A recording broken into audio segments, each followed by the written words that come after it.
तो कल अमेरिका के एक सबसे बड़े अखबार और दुनिया के बहुत नामचीन अखबार न्यूयॉर्क टाइम्स में कल एक खबर छपी थी जिसमें दिल्ली के एजुकेशन मॉडल को फ्रंट पेज पे कवर किया गया है।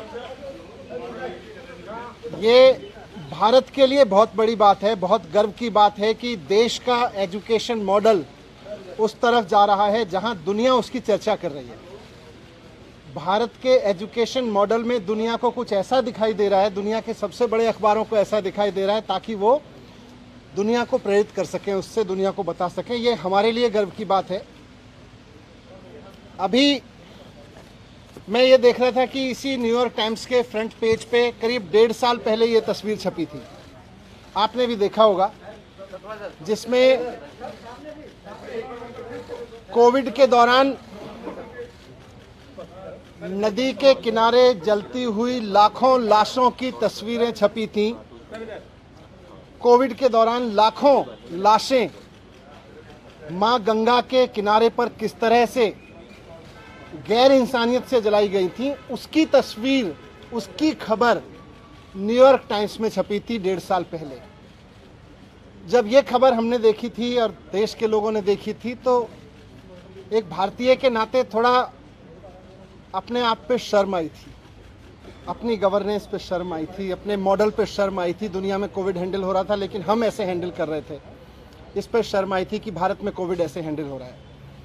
कल जब ये खबर छपी तो एक भारतीय के नाते सबको गर्व हुआ कि भारत में एजुकेशन का ऐसा मॉडल है जिसको न्यूयॉर्क टाइम्स जैसे अखबार फ्रंट पेज पे लीड स्टोरी बना बना के पूरी पिक्चर और पूरी स्टोरी छाप रहे हैं, इतना बड़ा आर्टिकल छाप रहे हैं।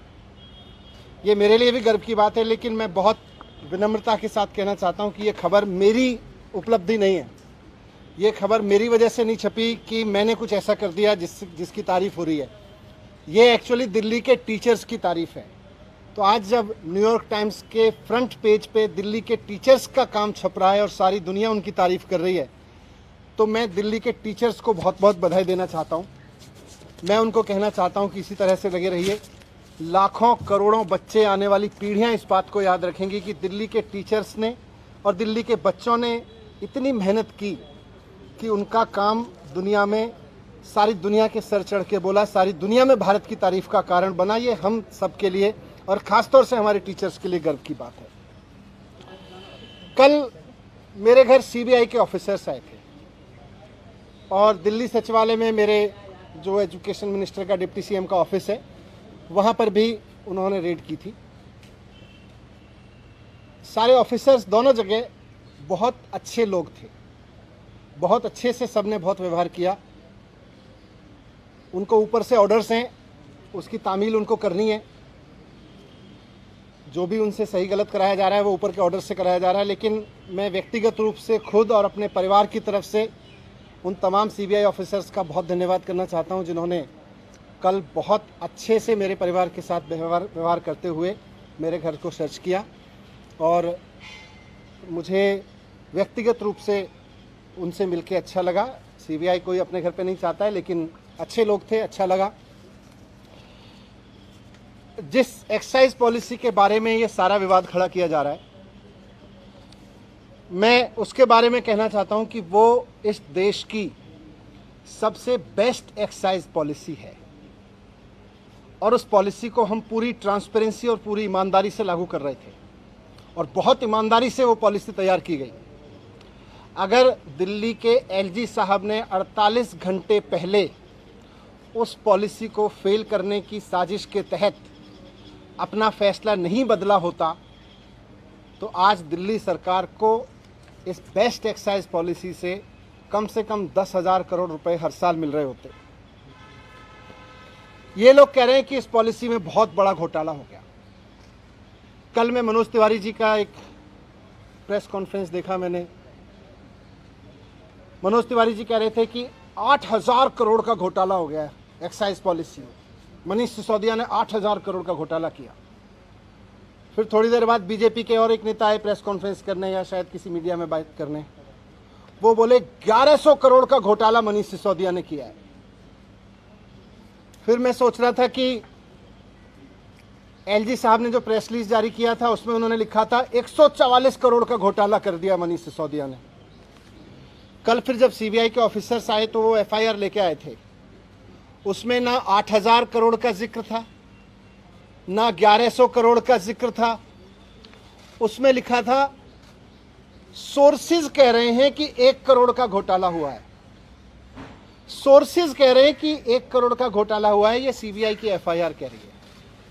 इसमें ना 144 करोड़ का जिक्र है, ना 11,000 करोड़ का जिक्र है, 1100 करोड़ का, ना 8000 करोड़ का मनोज तिवारी जी वाला जिक्र है। मैं कह रहा हूं कि ये सब बकवास है, ये सब बकवास कर रहे हैं। इस पूरी पॉलिसी में कोई घोटाला नहीं हुआ, बहुत शानदार पॉलिसी है। और जो ये लोग कह रहे हैं, इनको ना तो कुछ पता है, ना इन्होंने कुछ पढ़ा है, बस इनको तो कहीं से कोई स्क्रिप्ट जो दी जाती है ये उसको रटते हैं। मैं आज आपको बताता हूं कि इस पूरे शोर शराबे के पीछे असली कहानी क्या है, इसका सच क्या है। सच ये है कि मुद्दा शराब का घोटाला है ही नहीं। इनको शराब के किसी घोटाले की चिंता नहीं है, इनको घोटाले की चिंता नहीं है।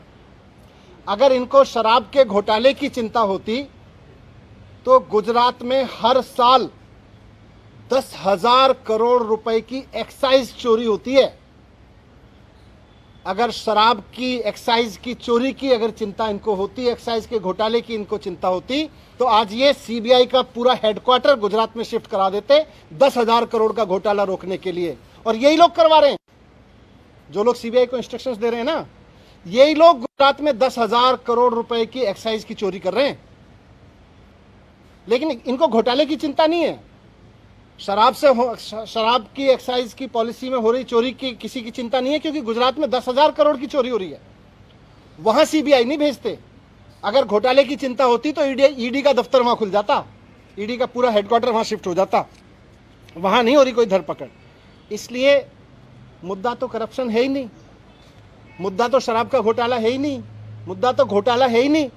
अगर मुद्दा घोटाला होता तो प्रधानमंत्री जी ने कुछ दिन पहले बुंदेलखंड एक्सप्रेसवे का उद्घाटन किया था। आप सबने देखा था, आप सबने दिखाया था, सारे मीडिया ने चलाया था। और सारे मीडिया ने देश के बहुत शोर से बताया कि प्रधानमंत्री जी ने जिस हाईवे का, एक्सप्रेसवे का उद्घाटन किया था, 5 दिन के अंदर अंदर वो पूरी तरह से धंस गया। बहुत बड़ा घोटाला हुआ वो एक्सप्रेसवे बनाने में, हाईवे बनाने में। अगर मुद्दा करप्शन होता तो आज सीबीआई और ईडी प्रधानमंत्री द्वारा उद्घाटित किए गए उस महामार्ग के घोटालेबाजों को पकड़ रही होती, उनके घर रेड कर रही होती, जिन्होंने इतना बड़ा घोटाला कर दिया कि प्रधानमंत्री जी ने जिस एक्सप्रेसवे का उद्घाटन किया 5 दिन में धंस गया। वो है घोटाला।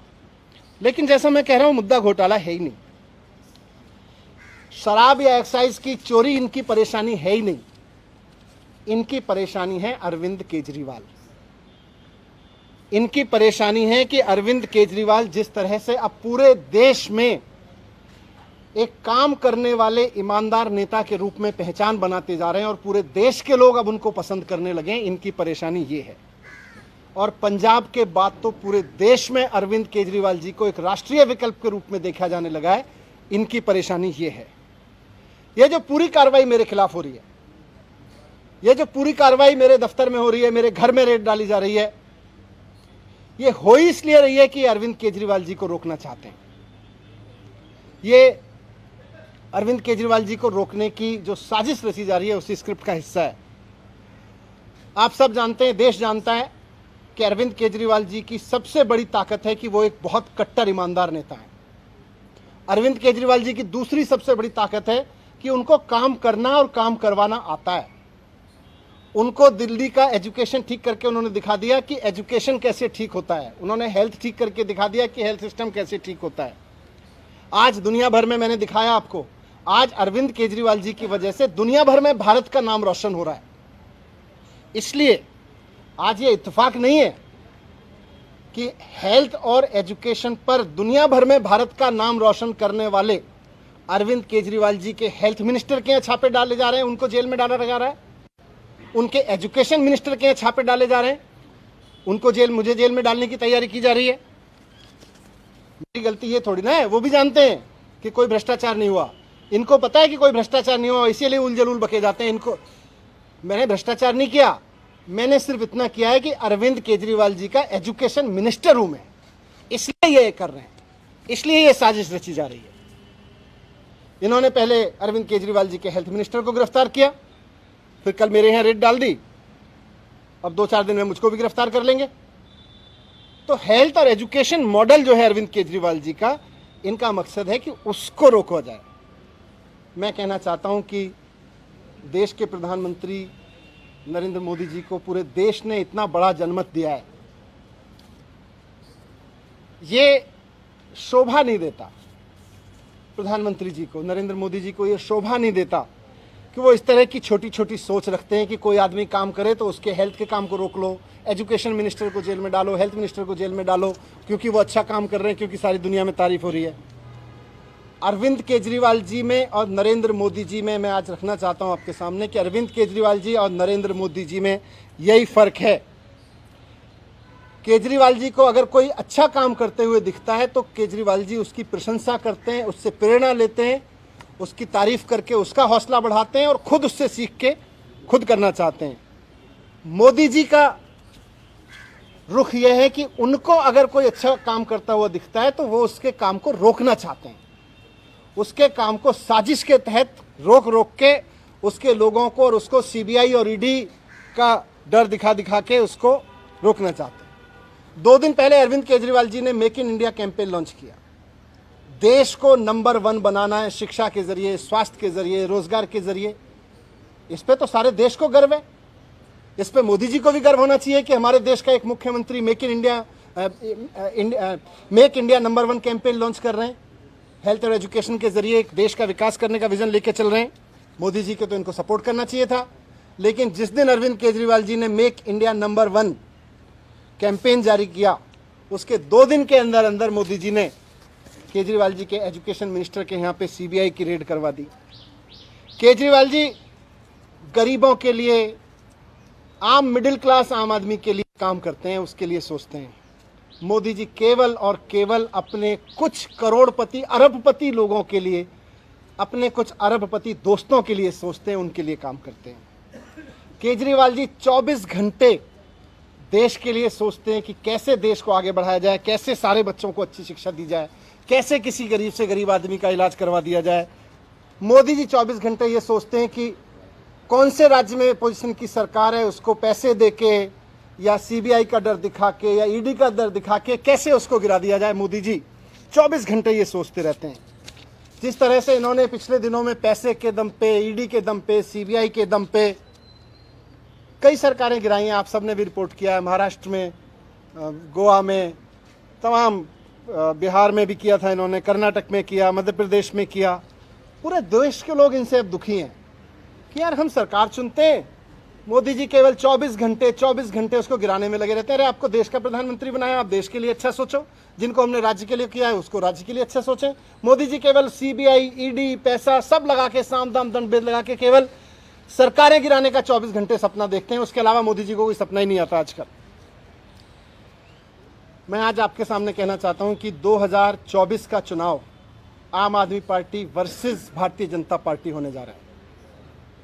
अब तक लोग पूछते थे कि मोदी वर्सेस हु, अब पूरे देश में माहौल बन रहा है कि मोदी जी नहीं चाहिए, अरविंद केजरीवाल जी को एक मौका देना है, एक मौका अरविंद केजरीवाल जी को देना है। अब ये बात पूरे देश से गूंजने लगी है।